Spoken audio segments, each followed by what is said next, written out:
Hello and welcome to my studio. My name is Ido Agassi and today I want to share with you the process of making a Japanese binding with a hardcover. Last week I made a workshop for 120 high school students.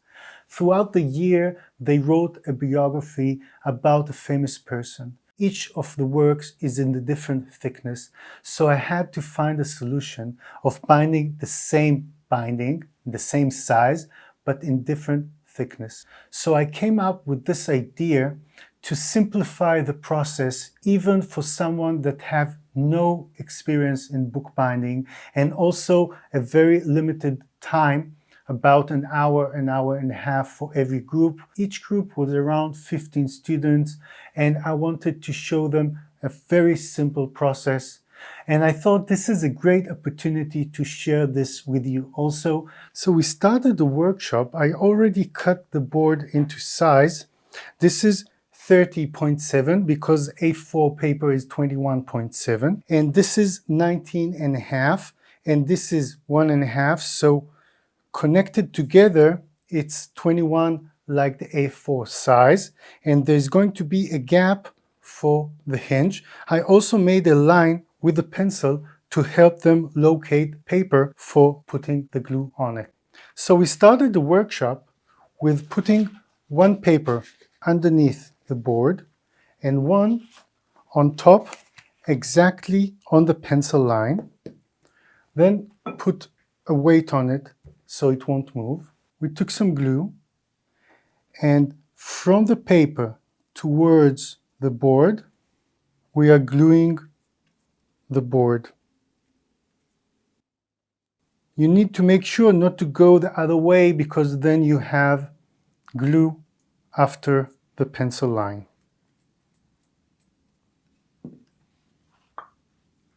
I'll take the weight aside and take out the waste paper.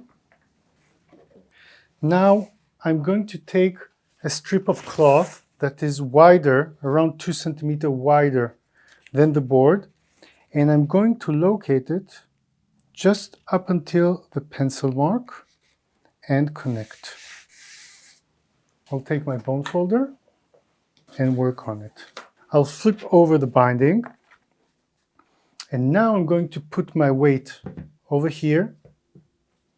That would give me a straight line and I'm going to connect this strip, but I want a gap of 2 board thickness, so I'll put it over here and then I can glue it.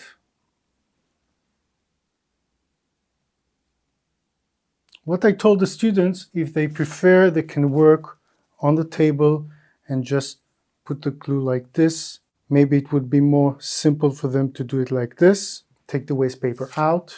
Now the important thing is to bring it to the spacer and up until the weight.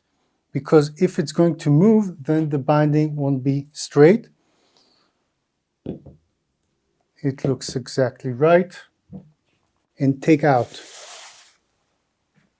the spacer. I'll flip it over and work with the bone folder.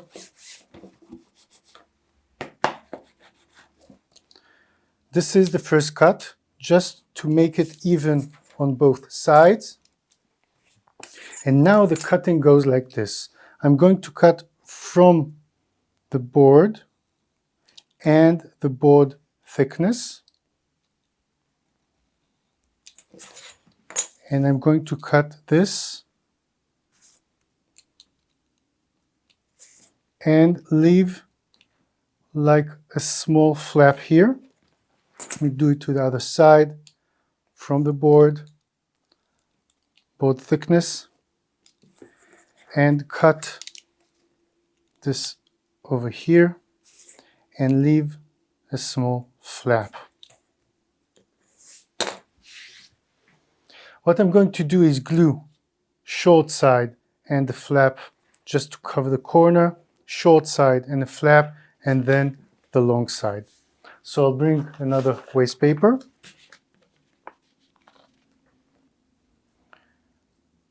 I'll glue this one.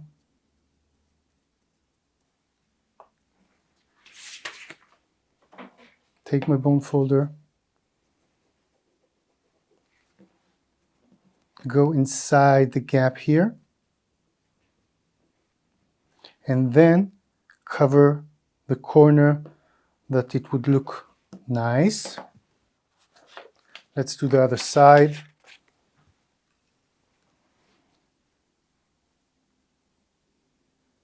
Including the flap.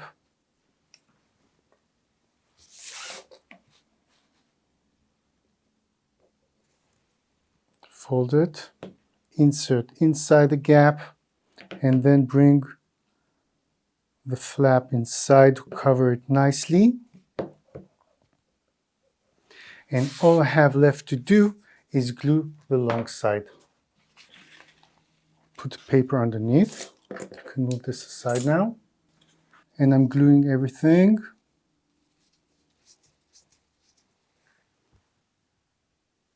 Always aim to glue from the inside out, up until the edge. I'll take the waste paper out. And now I'm working with a bone folder.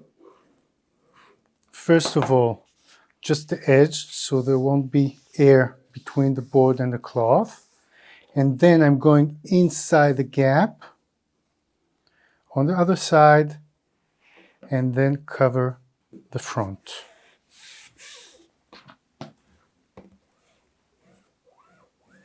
So actually we made this side, we are going to make 2 of those. I'll move on to making the paper. This is not printed, but I want to show you a trick that I found. I'm going to take just a small piece of paper to wrap the work with. Why is that? Because after making the holes, some of the students are moving the work around. In a very traditional binding, we are going to make an inner binding, but this solves the problem of all the papers moving. I'm just wrapping it. I'll put some tape on it so it won't move. So this will actually prevent the papers from shifting and moving. And because the workshop we made for 120 students and some of the works were very thick, that is why for the workshop I brought my electric hole puncher, and that's what I'm going to do now. I'm going to punch some holes. I'm going to locate first the lower side. Then I'll bring the work. See, it's where I want it to be. Now I'll bring the upper side. I'll bring a template of holes. Close it. Before I start the machine, this is hollow and it's moving very fast, making the holes inside and then taking the extra material and going inside this box over here. So I'll start the machine. And I'll start from the first hole. Move to the next one.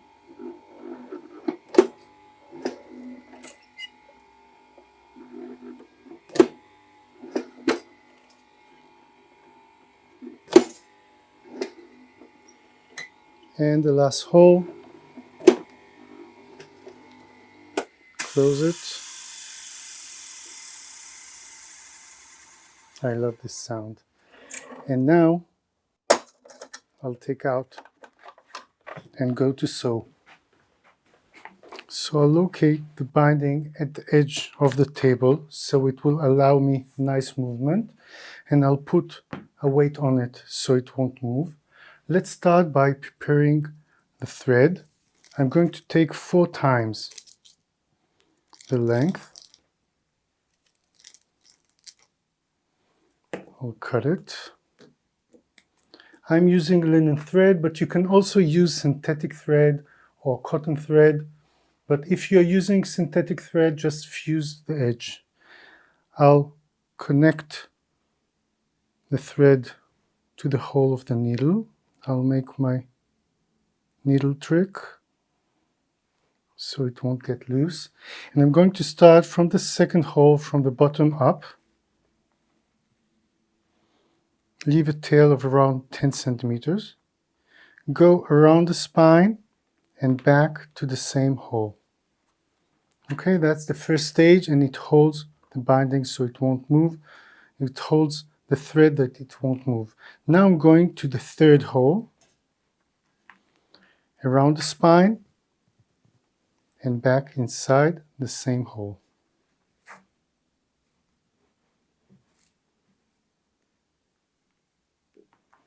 Now I'll move to the fourth one.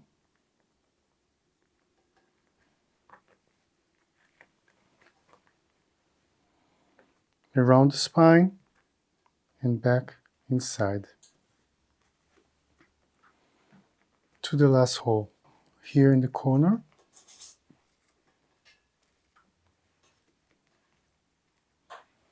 Around the spine and now around the head of the book and back inside the same hole. Now I'm going to fill in the blanks. So down here I don't have thread, so I'll go from the bottom up, and here from the upper side down I got to the beginning, the second hole, so I'm going out here. Now I got to the uncharted territory, so from the upper side down, around the spine, and now around the foot of the book. Hold it tight.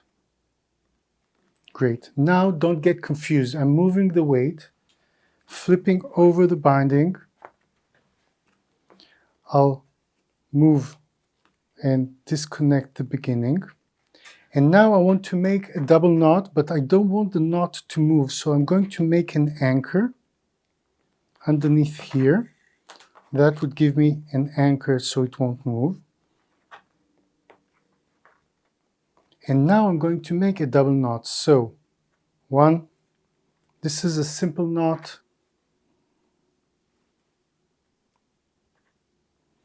And two, and I'm going to cut around 1 centimeter from the edge.